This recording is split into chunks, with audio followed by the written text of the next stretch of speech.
नमस्कार। आज परमपूज्य सद्गुरू योगीराज श्री श्री द देशपांडे तथा श्री मामासाहेब देशपांडे महाराज यांच्या 30व्या पुण्यतिथी दिनी त्यांचे लाडके शिष्योत्तम पूज्य श्री शिरीषदादा कवडे यांनी संकलित केलेले स्मरणयात्रा हे पुस्तक आपण बघूया। परमपूज्य सद्गुरू श्री मामांच्या श्री चरण सहवासातील स्मृतिकथा व काही पावन क्षणांची गुंफण यात केली आहे। एक प्रवचन, काही आठवणी, काही परिचयपर लेख आणि काही श्री सद्गुरुचरित्र विषयक टिपणे यांचा यात समावेश आहे।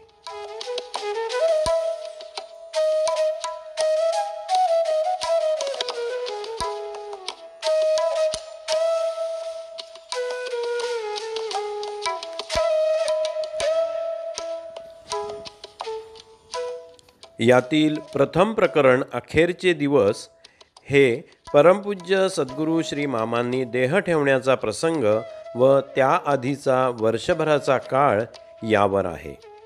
याचे लेखन परमपूज्य सद्गुरू श्री शिरीषदादांनी त्यांच्या प्रवचनावरून केले आहे। याचे असे पहिल्यांदाच प्रकाशन पुस्तकातून होत आहे। ह्यातील प्रसंगाचे लेखन खूप चांगले आहे। त्याद्वारे तुम्ही प्रत्यक्ष समोर उभे असून प्रसंग पाहत आहात असे वाटते।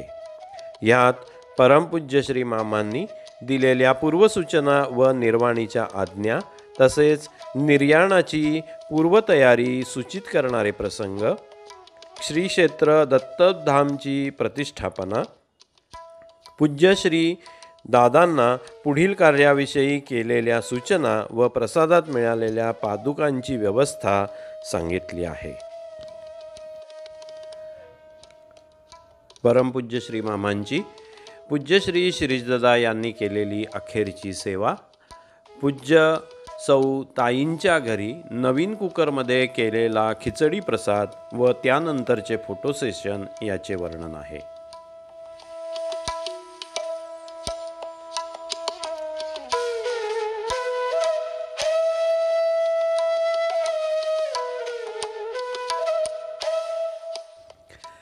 त्यानंतर माऊलीत येऊन त्यांनी अखेरचे प्रेमभराने सर्वांना बघितले व यौगिक पद्धतीने देहत्याग केला हे दिले आहे।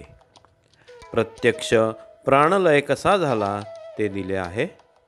भौतिक देह ठेवल्यावर परमपूज्य श्री मामांच्या मुखात त्यांनी सांगितल्याप्रमाणे प्रसाद पादुका ठेवल्या व शेवटी त्यांच्या महायात्रेचे वर्णन व काही आठवणी दिल्या आहेत।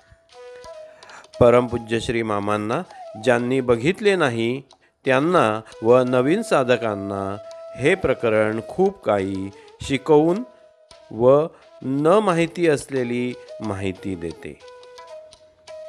मला स्वतःला सुद्धा हे सर्व 2012 मध्ये जेव्हा पुस्तकाचे प्रकाशन झाले तेव्हाच कळले। हे सर्व प्रकरण वाचताना तुम्हाला श्री गुरु शिष्यांच्या प्रेमाचे प्रसंग वाचून भरून येते आणि त्यातील देहत्यागाचा प्रसंग न अश्रू ढळता वाचूच शकत नाही। हे प्रकरण या पुस्तकाचा मुकुटमणी आहे।